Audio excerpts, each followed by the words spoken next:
こんにちは、四国メタンです。今日は東京在住の鳥迫が千葉まで行ってきたのだ。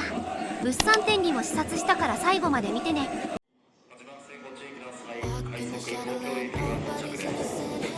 今回は近場のアウェーなのだ。拠点から蘇我駅までは1時間半だから、そこまで移動時間はかからないわね。でも通勤となると辛すぎるのだ。通勤と遠征は別物。どうも、投稿者です。社会人になってもその心の持ちようは大切にしたいわね。伝説の秋田線の廃線で気が気じゃない投稿者です。ホームで3失点するとは想定外だったのだ。大分は秋田のロングボールに競り勝つことができたけど、セカンドボールを拾われて失点をしているわ。大分はアウェーの群馬戦とは打って変わって序盤からボールウォッチャーだったのだ。一方で攻めきれなかったシーンがあったわね。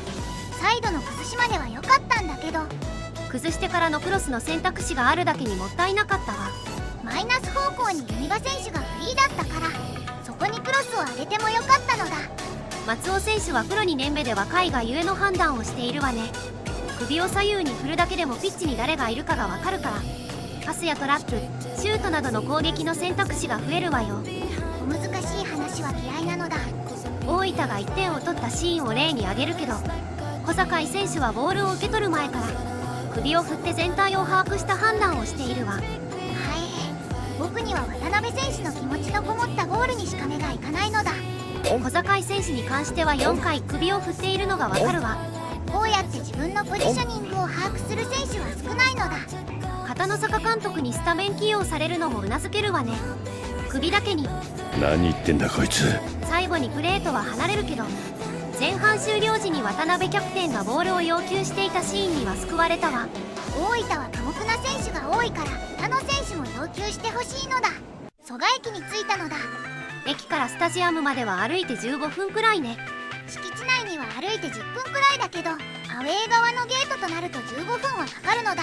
途中で歩き疲れたので山岡屋で給油します。スタグルがあるじゃない。山岡屋は街道沿いにあって、都心部や駅周辺には見かけないラーメン屋となっております。山岡屋は街道沿いをメインに店舗があって、駐車場もあるからドライバー向けの営業をしているのね。九州には福岡県に2店舗しかないのだ。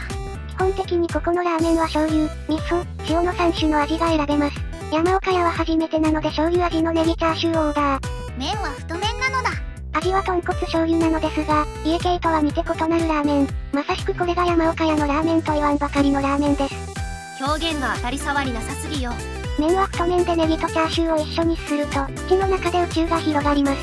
スタジアムに着いたのだ。アウェー側には桜が咲いているわね。先日は大雨だったけど、タイミングが良かったのだ。横断歩道を渡ってすぐにスタジアム敷地内に大分の物産展ブースがあったわね。千葉サポーターの姿があるのだ。今回の戦利品は薄木せんべいとかボスラングド社です。薄木せんべいは大分のロゴが目に入ります。バリバリとしたせんべいで、こうした歯ごたえのあるせんべいは関東では珍しいです。カボスラングド社はカボスの酸味とクリームの組み合わせ、そしてサクサクとした生地が食感と味をマリアージュさせています。それじゃ、スタジアムに入るのだ。専用スタジアムだから2階席でも臨場感があるわね。それでは今日対戦する千葉について話題を移しましょう。ジェフ千葉は前節、徳島に 0-1 で勝っているわ。特にこの試合では椿選手と岡庭選手の動きが良かったわ。椿選手のフルアウェーの動きはさすがなのだ。ボール以外にも注目してほしいんだけど、椿選手は大外から構えているから、大分は右サイドの選手とマッチアップするわ。大分の得点はサイドバックでもあるからサイドのケアは大事にしたいのだ。一方で岡庭選手はボールへの反応と球際が強いわ。結果として徳島のファールで千葉ボールになったのだ。一連の千葉の動きを見てほしいんだけど、千葉はボールをクリアされてもセカンドボールを回収しているわ。二次攻撃もできてシュートで終わらせている両者の試合をしているのだ。これを踏まえて大分はいかに千葉の誘いや餌に釣られないかが重要になるわ。要はプレスだけではなくパスコースを消したり距離を取ってマークしたり攻撃を遅らせるのも効果的なのだ。そういった意味では今日の試合は内容のある試合が期待できるわね。もうすぐキックオフなのだ。今日は大分側の席の売れ行きが好調とのことよ。左右からのクラックが地響きのように響くのだ。それじゃ今日の注目選手は？今日は小坂井選手に注目するのだ。冒頭でも彼については紹介したわね。大攻守において広い視野と状況判断が良くなっているから、秋田戦に続き頑張ってほしいのだ。中盤でのボールの受け取り方がうまいだけではなく、水を運ぶ人として重宝されているわね。ちなみに近年、水を運ぶというサッカー用語はオシムさんから来ているわよ。は中盤において守備をサボらず、攻撃においてはボールを前進させることを指すみたいね。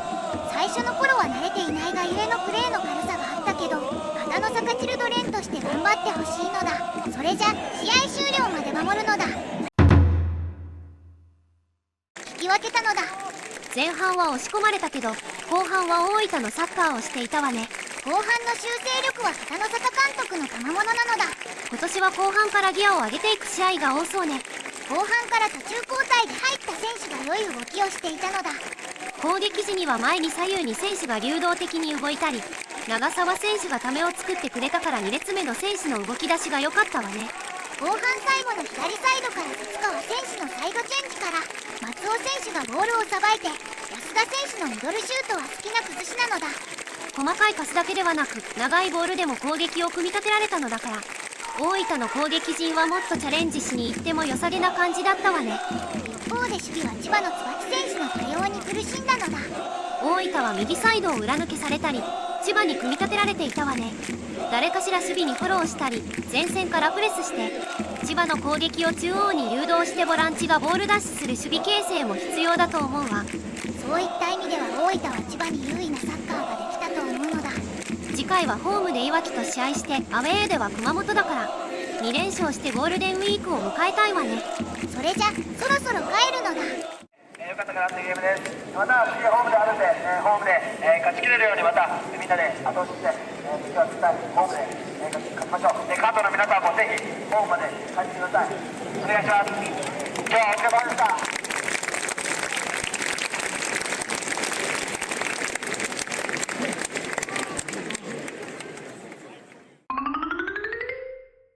次回はゴールデンウィーク中の5月3日の甲府のアウェーね。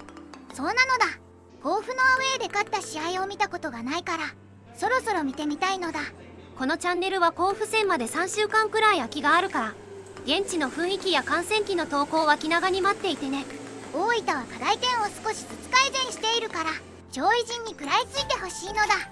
それでは今回も最後まで見ていただきありがとうございました。次回の甲府戦も楽しみにしてほしいのだ。